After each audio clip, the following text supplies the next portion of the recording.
ሰላም ሰላም ክቡራት ሰማዕቲ ከመይ ቀኒኹም እምበኣርከ ጽቡቕ ከተለዎ ናይ ወትሩ ትምኒትናዮ ንዓኻትኩም እበቂዮ ዝበልናዮ ሓጻር ዛንታ ዓድልና ድዩ ወላስ ጽሑፍቶና እትብል ናብ እዝኒ ሰማዕቲ ነቕርብ ኣለና።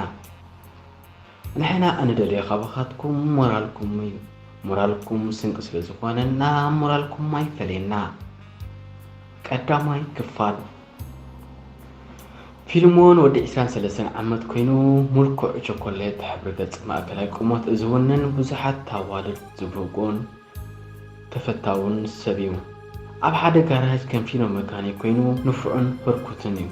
ፊልሞን ኣብ ስራሕ ደኺሙ ስለ ዝወዓለ ንገዛ ክኸይድ ንሄለን ሓሊፍ ኣለኹ ክብላ ናብ ኦፊስ ከይዱ ሄለን ካብ ርኹባት ስድራ ካብ ኣቶ ክብረ ኣብን ካብ ወይዘሮ ኣኽበረትን እትውለድ ጽብቕትን ምልክዕትን ኮርዘያ ጽናሕ ፊለይ ብሓደ ክንከይድ ድሕሪ ምባል ድኻም ስለ ዝነበሮ ፊልሞን ኖ ኣይክጽበየክኒ ኣነ ክሓልፈ ቀሲል ክርክብኒ ዘኽታም ኮይኑ ካብ ንእሽቱ ምስኦም ስለ ዝዓበየ ከም ወዶም እዮም። ንሄለን ከም ምንኣስ ሓፍቱ ስለ ዝዓበየት ከም ሓፍቱ ፍትዋ ንኽብራን እዩ። ሄለን ግን ብፍቕሪ ናይ ፊልሞን ካብ ዝስነፍ ውሑድ ኣይኮነን። ሃማን ቀልባን ምስ ፊልሞን እዩ። ጽናሕ በል ገዛ ክዓጻጽዎ ኢላ ተብተብ እንዳበለት ካብቲ ዘላቶ ድሕሪ ምትንሳእ ክሳብታ ተዓጽዎ ቀስ እንዳበለ ክሓልፍ ጀመረ። ቁሩብ ምስ ተንቀሳቐሰ በዚ መጺኦም ዝህበሎም ወተሃደራት ኣብ ጥቕኡ ዱብ በልዎ። ፊልሞን መንቀሳቐሰ ስለ ዘይነበሮ ካብ ዓቐን ንላዕሊ ፍርህ ተሰምዖ። ካብቲ ዝነበሮ ከም ልጥ እኳ እንተፈተነ ብጣዕሚ ብርቱዕ ግፋእ ስለ ዝነበረ ኣብ ታሕቲ ቁፅሮም ኣተወ።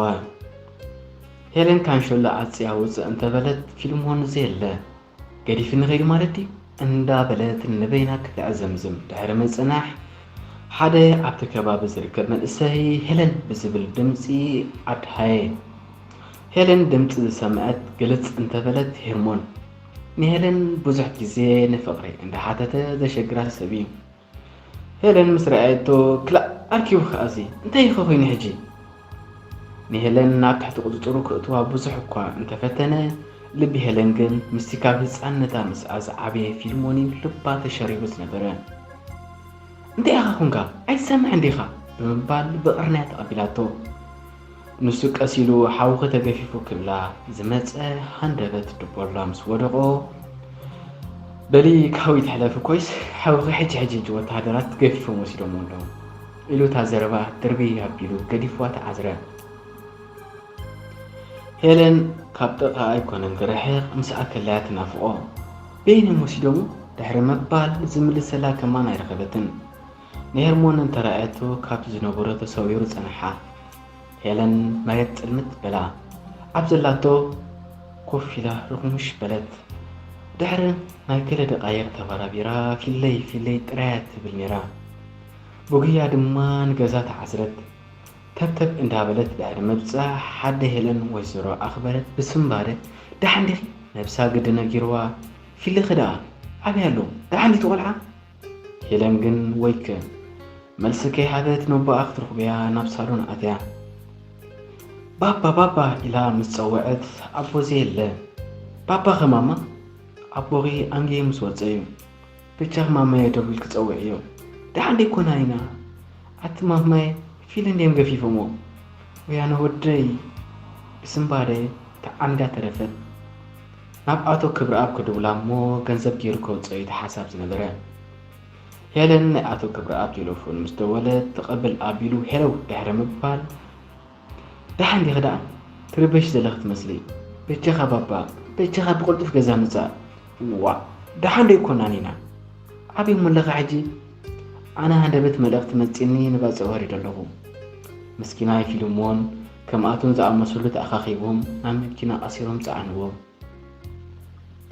በዓል ፊልሞን ዝርከብዎም ክልተ ሰባት ኣብ ጥቕኡ ስለ ዝነበሩ ክነጥር ኢና ሕጂ መን ኮለል ክብሎ እዩ ኢሎም ሰለስቲኦም ኣብ ሓደ መዕለዊ በፅሑ።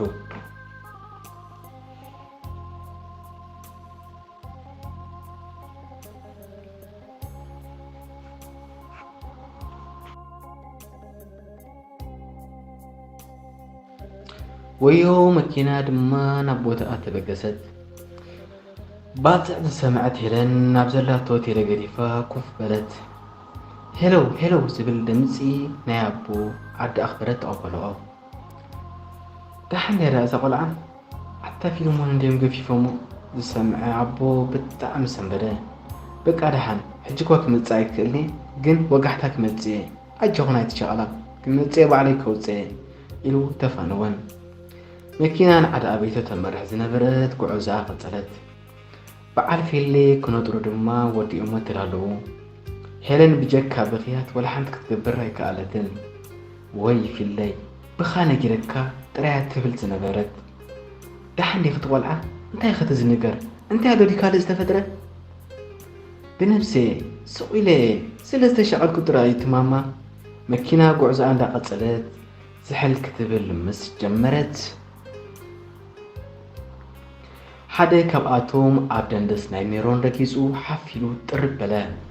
እቲ ካልኣይ መንእሰይ ንስያፍ ገጹ ፊልሞን ሓፍ ክብል ኣብ ቅድሚኡ ዝጸንሖ ወታደር ሕቑኡ ሕርሞ ኣብ ዘለዎ ኮፍ በለ።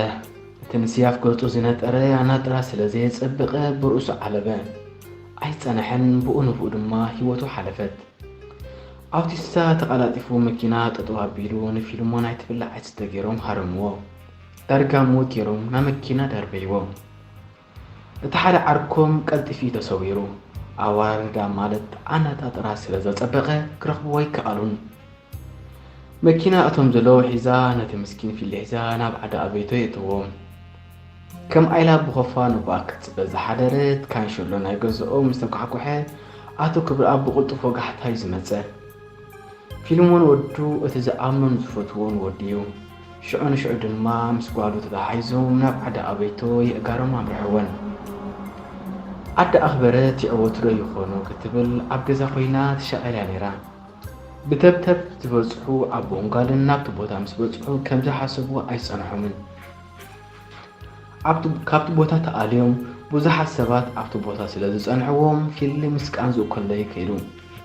ሓደ ካብቶም ኣባላት ከይዶም ዝተወከስዎ ካብቶም ሓደሽቲ ዝሃደሙ ኣለዉ።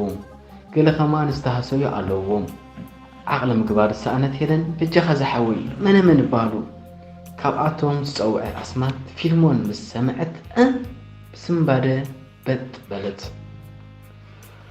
ካብኡ ኣቶ ክብርኣብ ዝወደቐት ጓሎም ሒዞም ናብ ሕክምና ተጓሂዩ። ፊልሊ ምስቃን ዝእከሎ ክፍሊ ተዓሊም ዝኣተወ ድሕሪ ቁሩብ መዓልታት ነብሳ ምስ ፈለጠት ፊሊ ብሂወት ይህሉ ዶኾን እንዳበለት ብኽያት ጥራይ ቀለባ። ስድራ ሄለን ተወሳኺ ናይ ጓሎም መሊሱ ኣጨንቖም። ትካል ከም ቀደሙ ዘይሰርሕ ብጣዕሚ ዘሂሉ ፊሊ እቲ ቀንድን ዋናን ሰራሕተኛን ዝነበረ። ኣቦ ሄለን ኣቶ ክብርኣብ ንበይኖም ስለ ዝኾኑ ስራሕ ብጣዕሚ ገፍሖም።